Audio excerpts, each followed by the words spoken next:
Olá! Desde a infância conhecemos contos de fadas e lendas sobre criaturas mágicas, aquelas que se escondem nas nuvens, nas florestas densas e nas profundezas do mar. Ninguém nunca as viu cara a cara. Mas o que aconteceria se todas essas histórias fossem reais? Quem são essas criaturas estranhas, monstros implacáveis ou seres superiores, que simplesmente não têm a menor vontade de conhecer os humanos? Ou será que todas elas são só um espelho da alma humana? As duas histórias de hoje nos ajudarão a mergulhar mais fundo neste mundo surpreendente.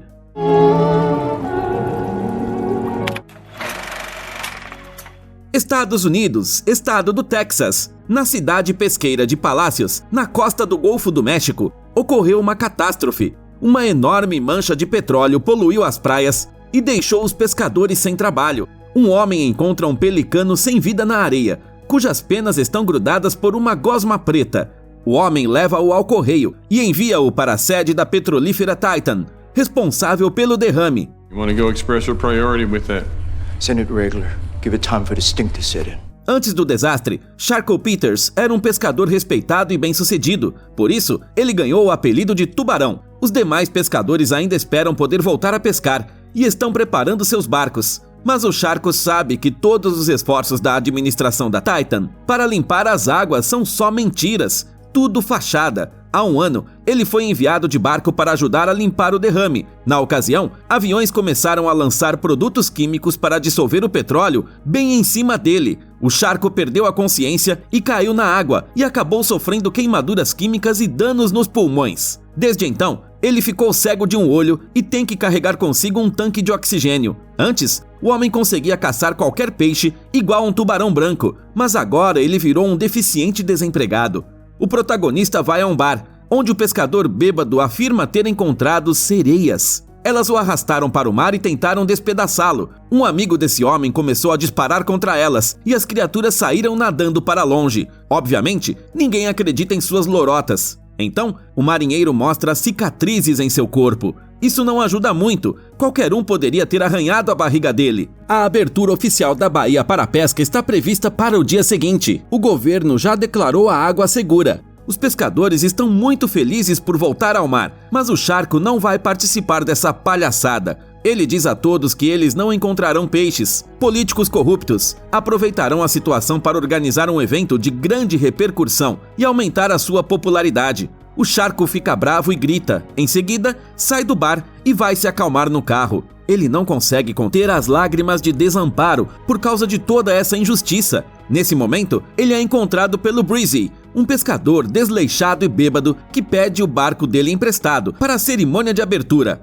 O Sharko não quer nada com ele, pois da última vez ficou esperando o Breezy 2 horas, porque o cara não se preocupou em avisar que estava atrás das grades. O Sharko vai embora e o cara ofendido o xinga. O Sharko passa a noite sozinho em casa. Ele bebe e assiste sua antiga série favorita. Pela manhã, ele sintoniza o rádio na frequência das embarcações que estão saindo para o mar. Durante algum tempo, ele ouve as conversas dos marinheiros, imaginando-se a bordo junto com eles. Mas logo depois ele volta à realidade e, furioso, desliga o aparelho. O Sharko vai novamente à praia, onde procura novas evidências das mentiras da Titan. Ele está colocando outro peixe morto pelo petróleo em seu carro, quando ouve um som estranho. O homem se aproxima e vê o corpo de uma garota coberto de petróleo. Em estado de choque, ele descobre que, em vez de pernas, ela tem um rabo de peixe. O cara cutuca a sereia com uma vara e certifica-se de que ela não está viva. Ainda sem acreditar no que vê, o Sharko coloca a sereia na caçamba e a leva para sua casa. Com o que resta de suas forças, ele arrasta pela grama o tanque de oxigênio e o corpo encontrado. Depois, ele enche a banheira com gelo e coloca o achado lá. Ele ouve no rádio que os outros pescadores ficaram sem nada. Todos os peixes estão contaminados pelo petróleo e alguns deles tinham até várias cabeças e outras deformidades. O Sharko se aproxima do espelho. Um velho deficiente, com o rosto coberto de cicatrizes, o encara no reflexo. Mas este não é Sharko. Ele se vê de forma diferente, forte e corajoso, conquistando a vastidão do oceano. Ele cobre a metade desfigurada do rosto e depois dança uma dança da vitória. Ele passou tantos anos no mar, mas fez a principal descoberta de sua vida em terra. De repente, sua alegria é interrompida por um telefonema. Um advogado propõe que ele participe de uma ação coletiva contra a Titan, pelos danos causados à saúde dos marinheiros. Mas o Sharko considera isso humilhante e inútil e simplesmente desliga. O cara continua tomando lata atrás de lata em frente à TV, quando de repente ouve barulhos vindos do banheiro. Ele abre a porta com cuidado e vê, na penumbra, a sereia saindo do saco plástico. Ela também vê o Sharko e grita estridentemente. O pescador bate a porta e pega sua arma. Ele destranca o banheiro com cuidado, mas a sereia já preparou uma emboscada e consegue agarrar o homem pela perna. Eles começam a brigar no chão e a criatura morde o braço do Sharko. O homem consegue lançar uma rede sobre a sereia e prendê-la de novo. Ofegante, ele aponta a arma para a estranha garota, mas não ousa puxar o gatilho. O cara ouve uma melodia agradável, a sereia para de resistir e olha para o homem com esperança. No dia seguinte, o Sharko vai ao mercado comprar comida. Ele compra carnes e depois pede à sua refém que escolha entre peixe e carne bovina. Ela aponta para o bife. Good choice. I wouldn't want that farm raised shit either. O homem faz um pequeno furo na rede para a boca, por onde a sereia pode se alimentar. Ele também a ajuda a limpar o petróleo das guelras, para que ela possa respirar mais facilmente. À noite, o Sharko assiste a série novamente e ouve uma melodia vinda do banheiro. Ele decide não deixar a convidada sozinha e leva a TV até ela. Para que ela entenda, o humano reconta a trama. In this one, he falls in love with that one, Julie. She tricks him, see? Seu pai assistiu a esta série para aprender inglês. Depois de migrar, o Sharko adormece sentado perto da banheira e a sereia tenta alcançá-lo com suas garras. Mas então, o homem acorda de repente com um barulho em outro cômodo. É o Breezy, que entrou escondido para roubar alguma coisa. O Sharko ameaça chamar a polícia e o intruso joga seu rádio na parede. O Breezy grita que o cara nem lhe deu uma chance e já foi se negando a emprestar seu barco, embora já tivessem ido para o mar juntos mais de uma vez. I let you on my boat. I gave you a shot. I gave you 10 shots. Oh, good boy, Sharko. O cara percebe que o deficiente não conseguirá enfrentá-lo em uma briga e continua pressionando. Então, ele ouve um barulho vindo do banheiro e vai até lá. O Sharko não consegue detê-lo e o Breezy vê a sereia. Seu queixo cai, mas o cara imediatamente volta a si. Ele sugere vendê-la e ganhar uma fortuna. O Sharko responde que planeja libertar a criatura assim que o mar estiver realmente limpo. O Breezy diz que ela não vai durar muito na banheira. Na manhã seguinte, o Breezy chega na casa do Sharko para ajudá-lo a construir um aquário para a sereia. O dono da casa não fica contente com a qualidade do trabalho e, para piorar, o Breezy faz pausas constantes para fumar. O pai do Sharko o ensinou a fazer tudo bem feito e o homem exige o mesmo comportamento do Breezy. Mas o marinheiro sempre odiou as chateações do capitão, o que não é nada surpreendente porque o pai do cara o criou com pontas de cigarro quentes. O Breezy se acalma um pouco ao perceber que o Sharko repreendeu com razão. O capitão insiste que a sereia é um segredo deles, que não pode ser revelado a ninguém. Caso contrário, todos vão querer um pedaço da criatura valiosa. Eles lembram do tempo que iam juntos para o mar de barco, mas esta parceria de agora é forçada, e o Sharko entende que deve dizer o que Breezy quer ouvir. Finalmente, o trabalho é concluído e a sereia é colocada dentro do aquário. Ela sacode suas nadadeiras alegremente na água limpa. O Breezy vai embora e o Sharko prepara um jantar romântico para ele e sua hóspede. Ele liga a música e se senta à mesa em frente ao aquário. Ele joga um bife cru para ela e fala novamente do seu pai. Ele adorava música, carros e televisão americanos. Ele até adotou um nome americano, mas ninguém gostava de imigrantes no Texas, e alguns até tentaram ameaçá-lo. Mas o pai lutou muito para que sua família vivesse bem e conseguiu. O filho sente que estragou tudo e transformou todos os seus esforços em pó. O Sharko fica surpreso por falar tanto na companhia da sereia. Ele ouve a melodia novamente e imagens sedutoras surgem em sua cabeça. De repente, alguém toca a campainha. Ele abre a porta e vê uma jovem garota. What's wrong? Don't you recognize me? You saved my life, remember? O tanque agora está vazio. A sereia se recuperou e assumiu uma forma humana. Ela veio agradecer o homem. Ele é o único que realmente se preocupou com as criaturas marinhas, porque também foi afetado pelo petróleo. A garota se aproxima e remove o tubo de respiração dele. Ela toca o rosto do Sharko, curando suas cicatrizes e restaurando sua saúde perdida. A bela moça o beija e os dois dançam ao som de Frank Sinatra. Eles se entregam à paixão e depois o Sharko se vangloria, lembrando-se do dia de sua melhor pescaria. Me, no immigrant son. I was Sharko, king of the ocean! O marinheiro está em êxtase, porque recuperou suas forças. A sereia viu como o Sharko estava infeliz. O homem vivia pensando que seria melhor ter se afogado naquele dia fatídico, mas agora ele está verdadeiramente feliz, e todo o sofrimento valeu a pena. Poucas horas depois, sua noite romântica é interrompida por intrusos. O Sharko sai de casa e vê vários carros e pessoas. Ele ainda tem as mesmas cicatrizes no rosto e carrega o tanque de oxigênio. O Breezy contou a todos sobre a sereia e os pescadores vieram ver a descoberta. Eles admitem que o Sharko estava certo sobre o mar e as mentiras da corporação. Mas sem peixe, as suas famílias não têm do que viver e a criatura rara poderia alimentar toda a comunidade. O Sharko inicialmente recusa, mas depois cede e ordena que eles o esperem do lado de fora. Porém, em vez da sereia, ele lhes mostra uma arma carregada e atira no chão como aviso.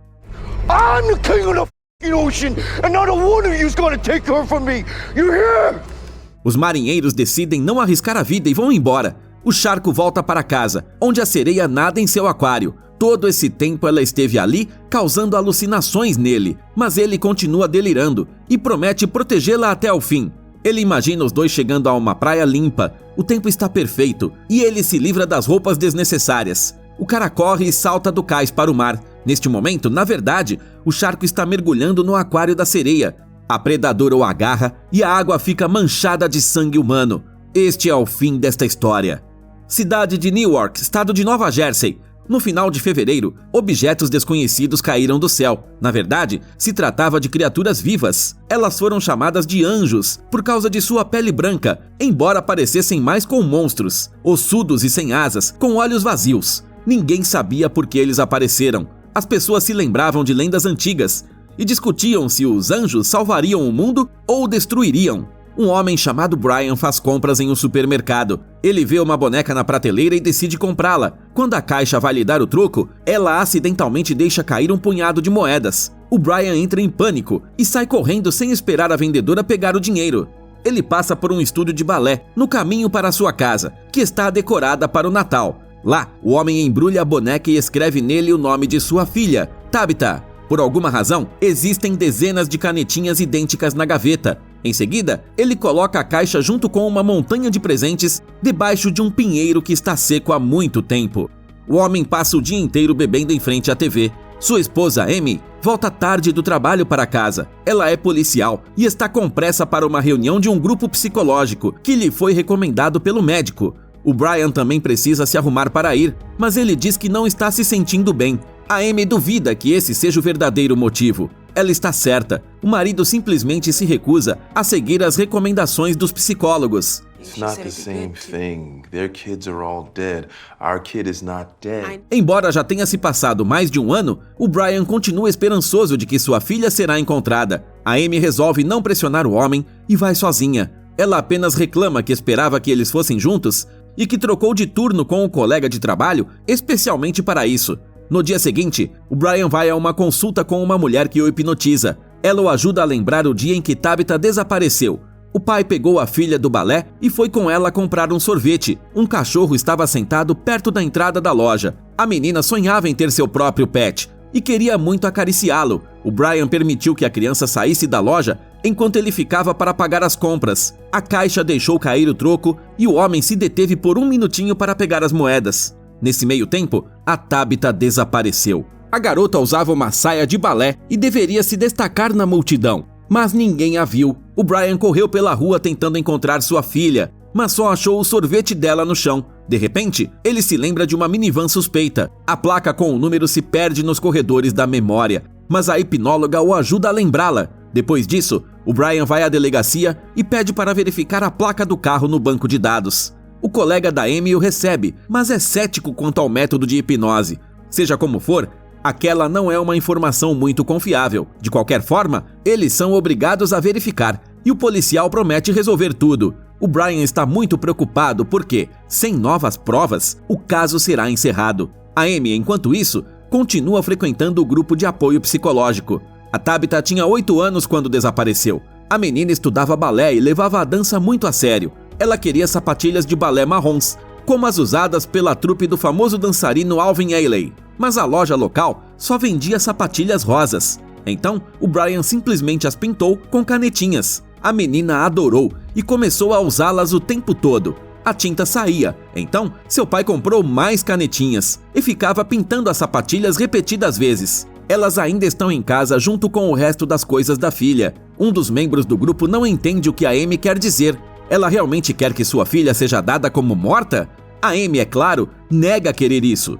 Após a reunião, seu colega liga para ela. Ele relata que o número que o Brian levou não deu em nada. A Amy não sabia de nada e no começo até achou que a Tabitha havia sido encontrada. No final, ela acaba ficando chateada com o marido, que escondeu dela a sua ida à polícia. Ela está prestes a ir embora quando de repente vê uma garotinha de saia de balé pelo retrovisor. Ao reconhecer sua filha, a Amy sai correndo atrás dela até um prédio abandonado. Lá, ela encontra apenas um sem-teto dormindo com um carrinho de supermercado ao lado dele. Para seu horror, a cabeça de um anjo morto se encontra dentro do carrinho. Quando a mulher volta para casa, ela joga fora todas as canetinhas. O Brian percebe isso e pergunta onde elas estão. A Amy responde que a filha deles não está mais lá e que ela está cansada de vê-la em todos os cantos, que isso a está deixando louca. O homem não concorda e insiste que a Tabitha com certeza voltará. When she does, she'll have everything waiting for her so she knows that we never gave up. O Brian acusa sua esposa de ser fraca e sai. Ele continua mantendo o quarto da filha em perfeita ordem. Logo depois, ele recebe uma ligação de um detetive particular que contratou para verificar novamente a placa do carro. Ele encontrou o endereço do proprietário. No dia seguinte, a Amy é chamada à delegacia. O Brian foi preso ao entrar na propriedade de outra pessoa em busca de provas. A polícia verificou tudo minuciosamente. E o dono da minivan não estava na cidade quando a Tabitha desapareceu. Mas o Brian está disposto a qualquer coisa para encontrar o culpado. Todos se colocam no lugar dele e o liberam só com uma advertência verbal. A Amy leva o marido para fora, onde o líder do grupo de apoio psicológico, Tommy, os espera, ele que a levou até a delegacia. Em casa, a Amy repreende o Brian por suas ações precipitadas e por desconfiar da polícia. O marido responde que os policiais não se importam com uma garotinha negra desaparecida e que ele, pelo menos, está fazendo alguma coisa. Porém, está disposto a admitir que a sua busca não levou a lugar nenhum. O homem novamente insinua que sua esposa não está fazendo nada e isso a magoa muito. O Brian já não trabalha há muito tempo e ela tem que cuidar da família sozinha. I don't point fingers when you drink yourself to sleep or spend a fortune on Christmas gifts. Em seguida, ela admite que está traindo o marido com Tommy. O Brian não consegue acreditar no que está ouvindo. Ele achava que as coisas não poderiam piorar. A Amy diz que não recebe nenhum apoio do marido e que já não consegue lidar com a situação. Se ele realmente quer salvar o casamento deles, ele deve começar a lutar por isso. Mas o marido responde que não pode fazer isso. Se ele seguir com sua vida, será como automaticamente admitir que a Tabitha está morta. A Amy vai dormir e o Brian sai atrás de bebida. Ele encontra só uma lanchonete aberta, na qual a garçonete, Tony, está até cochilando. Ela lhe oferece cerveja, mas o homem pede algo mais forte. Então, a Tony traz uma tequila do estoque do gerente e bebe com o Brian. Depois, ela o choca com uma proposta para que eles se conheçam melhor. O Brian recusa, pois não pretende trair sua esposa. Ele pergunta como a garçonete passou a viver aquela vida. A Tony responde que sua atitude perante a vida é devida à sabedoria que ela adquiriu depois de uma epifania. No dia do acontecido, ela estava trabalhando. Uma cliente não conseguia acalmar a filha, que chorava e gritava. Para descansar um pouco, a Tony saiu. Do lado de fora, ela viu um cara vendendo algo na esquina. Na verdade, ele estava vendendo sangue dos anjos que caíram do céu. Alguém descobriu, através de um experimento, que seus corpos contêm substâncias que alteram a consciência. A Tony decidiu experimentar e ficou chocada com o efeito. Ela não aguentou muito e vomitou. Depois, toda a verdade foi revelada a ela. You know what it showed me? I'm a monster. O Brian responde que ele também é. Então, a menina sugere que eles joguem quem é pior. Ela conta que frequenta grupos de apoio psicológico para pais cujos filhos faleceram. Porém, sua filha está viva. A Tony simplesmente a abandonou em uma lanchonete e se mudou para o lugar mais longe possível. Nos grupos, ela mente para todo mundo, mas isso a fez se sentir um pouco melhor. Até recentemente, o Brian pergunta onde está a filha dela agora, mas a jovem não tem ideia e não quer saber. O homem não consegue entender como Tony pôde desistir da filha tão facilmente. Ele conta a ela a história do desaparecimento da Tabitha. O Brian se sente culpado porque prometeu sempre cuidar de sua filha. Ele se distraiu por causa de uns trocados no chão e a perdeu para sempre. A Toni propõe um brinde às piores pessoas do planeta. Depois liga a jukebox e começa a dançar. O Brian se junta a ela e eles ficam mais próximos. Mas antes de se beijarem, a música para e a Toni corre até a caixa registradora para buscar moedas. Ela deixa cair várias delas no chão e o Brian sai correndo mais uma vez, sem se despedir. No caminho para casa, ele vê a Tabitha correndo para um beco. O homem a segue e encontra canetinhas marrons pelo chão.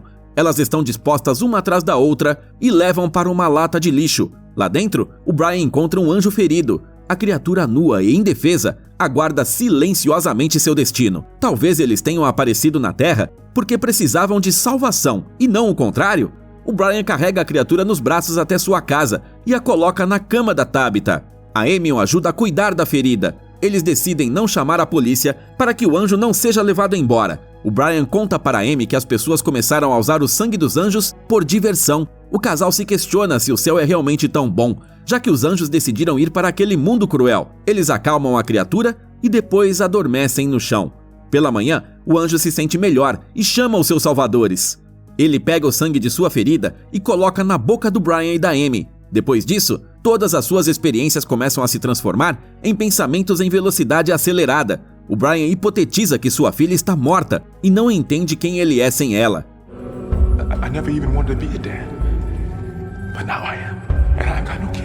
A Amy diz que eles são uma família e que ele pode passar o resto da vida com ela. Ela fica furiosa e destrói a árvore e os presentes, que tem cheiro de morte. O Brian se sente culpado e soca o próprio peito. Eles apagam brevemente de exaustão. Em seguida, o Brian pergunta a Amy sobre seu relacionamento com o Tommy. Ao saber que ela o traiu na casa deles, o cara dá um pulo de repente e corre para a reunião do grupo. Lá, ele dá um soco no rosto do Tommy e logo em seguida vai embora. Em casa, a Amy o ajuda a enfaixar a mão, que dói por causa do soco. Eles se lembram de como seu relacionamento começou. Mais de 20 anos se passaram desde então. O casal se beija pela primeira vez em muito tempo e se entrega a uma onda de paixão. O anjo vai do segundo andar até eles e começa a espirrar sangue pelo pescoço, borrifando os dois da cabeça aos pés. Seus sentimentos ultrapassam os limites da realidade e eles vão parar em uma sala de teatro vazia. A Tabitha aparece no palco com sapatilhas marrons e faz sua última dança para os pais. Com lágrimas nos olhos, o Brian e a Amy se despedem da filha. Though they knew their daughter was gone, the angel gave them a chance to say goodbye. A série favorita do Sharko se chama Bonanza. É um drama sobre um pai e seus 3 filhos, cada um nascido de uma mãe diferente. Diversas vezes durante o filme, o homem repete uma frase de um dos personagens. Sou um simples cowboy, acho que não me encaixo muito bem aqui. E neste momento a garota tenta seduzir o protagonista para tirar vantagem dele. Esta é uma dica sobre a relação entre a sereia e o Sharko. A segunda história menciona o Alvin Ailey. Ele era um talentoso dançarino negro que combinava teatro, dança moderna, balé e jazz em seu trabalho. Em 1960, ele criou o espetáculo Revelações, que se tornou um clássico mundial. A história das sapatilhas marrons de Tabitha é uma referência às sapatilhas que as bailarinas negras até certa época tinham que pintar. Esses sapatos eram normalmente feitos para atender às necessidades das bailarinas brancas e combinar com seu tom de pele e não se destacar no palco. Por isso, as sapatilhas marrons tornaram-se um símbolo de que a cor da pele não deve impedir um dançarino de mostrar suas habilidades. A série é baseada no livro Monsterland, de Nathan Ballingrud. Como sempre, você encontra o título na descrição do vídeo. Conte para nós nos comentários. Quais criaturas mágicas mais lhe interessavam quando você era criança? Não se esqueça de se inscrever no canal e deixar seu like para que histórias legais saiam o quanto antes.